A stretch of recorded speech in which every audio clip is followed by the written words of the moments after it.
it's their life, it's their story, it's real, there's nothing fictional about this at all, you know. The words are so important to them that you want to be as truthful as possible.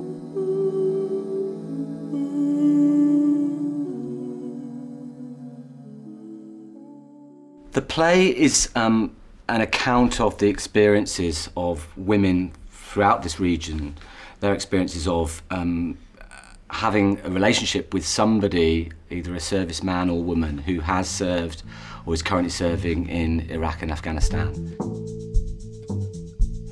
If my neighbour hadn't rang Colchester to check that it was right that my son was dead, how would I have found out?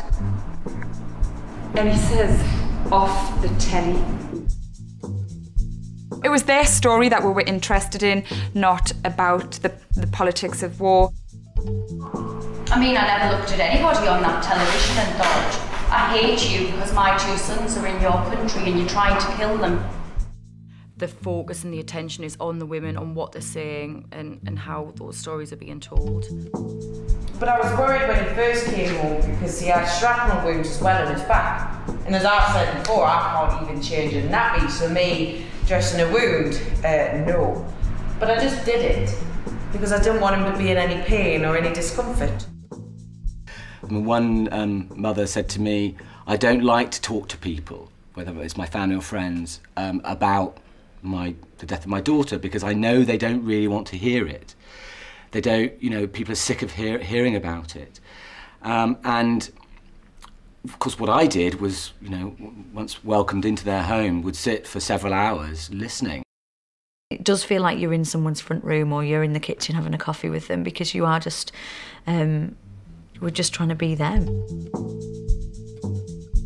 I just thought it was one of them things where, you know, like, oh, when I grow up, I'm going to be in the army, and then before you realise it, you're growing up in that, and I'm not a vet, but she did join the army. I just wanted to come back. We never set out to make a political statement. We're only saying the words that we've been given, but of course there's politics in it. These women have got very strong opinions, and that, you know, they are political viewpoints. Just to go out there. How many of them wouldn't it eat in? For crying out loud, pull them out. I mean, in this day and age, you don't expect, join the army, make a man of you. But you don't expect them to go to war, do you know what I mean? In the army, Mummy, they get I know, but you don't expect them to as well. I was so nervous when they came to see it. I was like, they're going to punch us or something. They're just going to... Because people, it's a bit like... Because you're mimicking them down to as best you can. You're just worried that they're going to be like, I don't speak like that, or I think that you're taking the mick. But they loved it, and it was electrifying. You could feel them, and you could feel different pockets of the audience. You couldn't see them, but you could feel like a kind of... just laughing at themselves and like... Yeah, it was great to do that. It was one of the most amazing experiences I've ever had as an actor. You hear the voice of the woman. You feel the presence of that real person. And it just, the impact of that, and therefore the impact of what they're saying, you can't recreate that impact in a conventional play.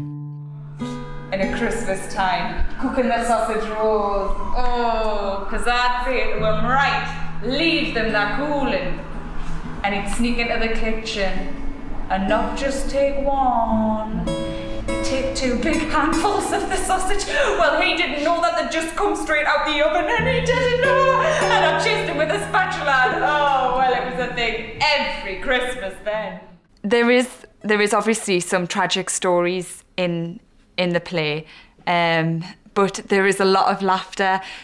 These women have a fantastic sense of humour. There's lots of funny stories in there, and there is like as much ups as there is downs. It's not just about war, it is a really funny, quirky, charming piece of theatre that I just think anybody could go and see it and take something away from it.